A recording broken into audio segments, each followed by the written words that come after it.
1914, the United States was very isolationist.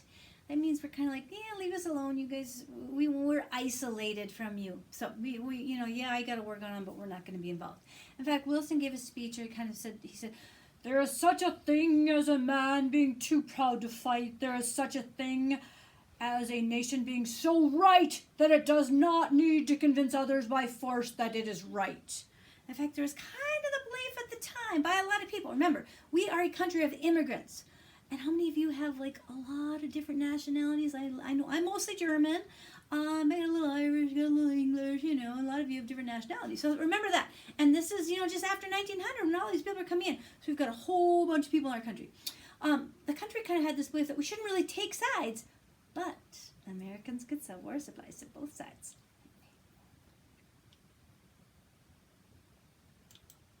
1915, the war is going on in Europe. German military leaders announced that they would attack all merchant ships shipping on the water around the British Isles. They kind of set up war zones around Great Britain. And Great Britain's like, but you can't do that. We have freedom of the seas. And we're like, hey, wait, you can't do that. We need to send supplies over there to make money.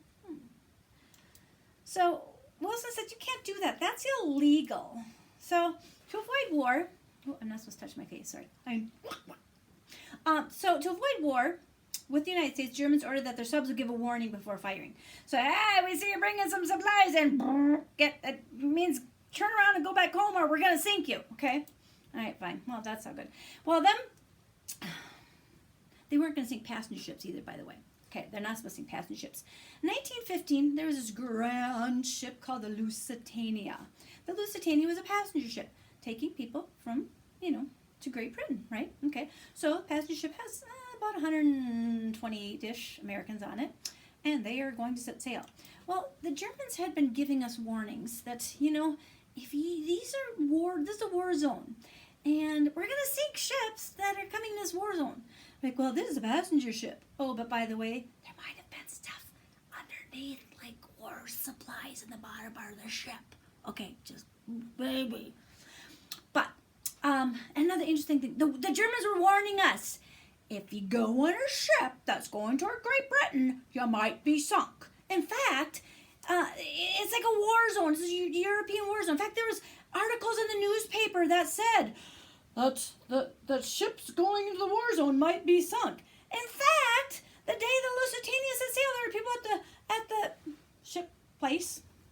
Hello, I hear you're hopping on the Lusitania. Have you seen the reports that ships going into the war zone might be sunk? Why? No, I don't read the newspaper. Oh, I read the newspaper. We're fine. And everyone gets aboard the ship. And the ship set sail, going over to Europe, into the war zone. Oh my gosh, they sunk the Lusitania on May 7th of 1915.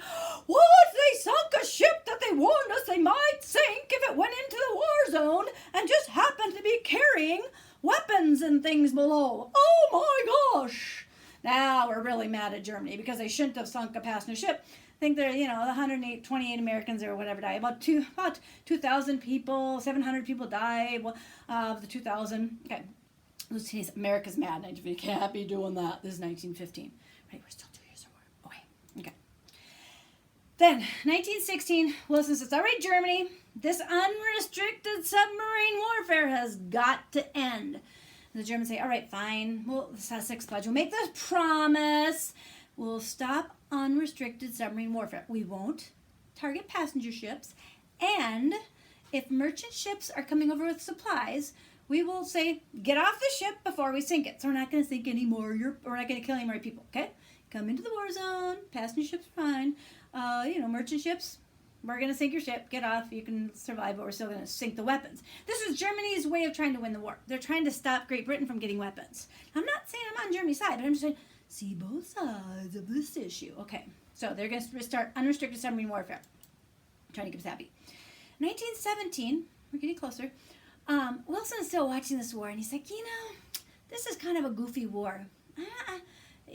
yeah, the Serbian killed the Austrian and Germany. Well, Germany's not very, I mean, Germany does invading and all kinds of things. We're not even going to talk about the German part of this because, I mean, we're not going to talk about the whole war. We're just talking about the United States getting involved right now. Okay. So, Wilson gives a speech called The Peace Without Victory. He says, hey, you guys, this is a silly war. Let's just end it. Nobody wins, nobody loses. Okay? And the only peace that's going to last is going to be one without a winner and without a loser. Well, I don't know about you, but when I used to fight with my brothers, they always started it, and there was no way we were going to end that war without a winner. And I think both sides are kind of thinking that oh, no, they destroyed my country, they're going to pay. So he makes this proposal, but if you're like me and my brothers, peace without victory, well, it might have been okay if I was the loser, but I wasn't. Not ever. All right. Then, we're getting closer because we're in 1917 now. January. Okay, things are heating up.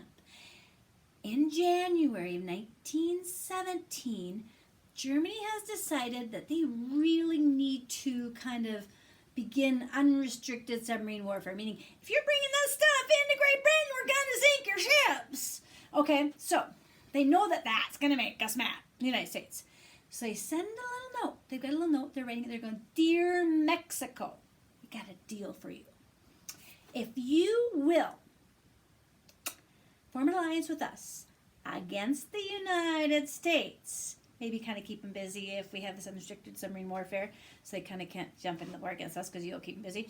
If you will join an alliance with us when we win the war, we're going to give you, Mexico, back that land that America took away from you maybe like some of it 60 years ago. So we'll give you back Texas, all the part even above the the river. We're gonna give you that back, and we're gonna give you back New Mexico, and we're gonna give you Arizona. You can have that land back if you form an alliance with us, Germany, against the United States. Ruh-roh. On February 1st of 1917, Germany declares unrestricted submarine warfare will begin. On April 2nd of 1917, Wilson speaks to Congress, and this is where he gives that speech that I said before. The present German warfare against commerce means trade, selling, buying, all that stuff. Commerce is a warfare against mankind. It is a warfare against all nations. We are accepting the challenge. The world must be made safe.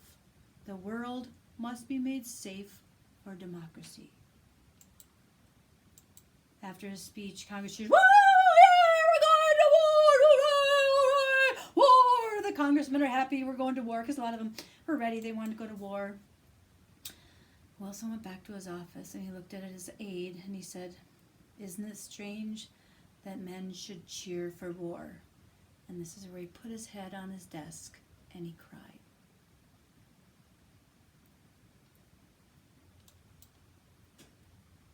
April 6, 1917, the United States enters World War I.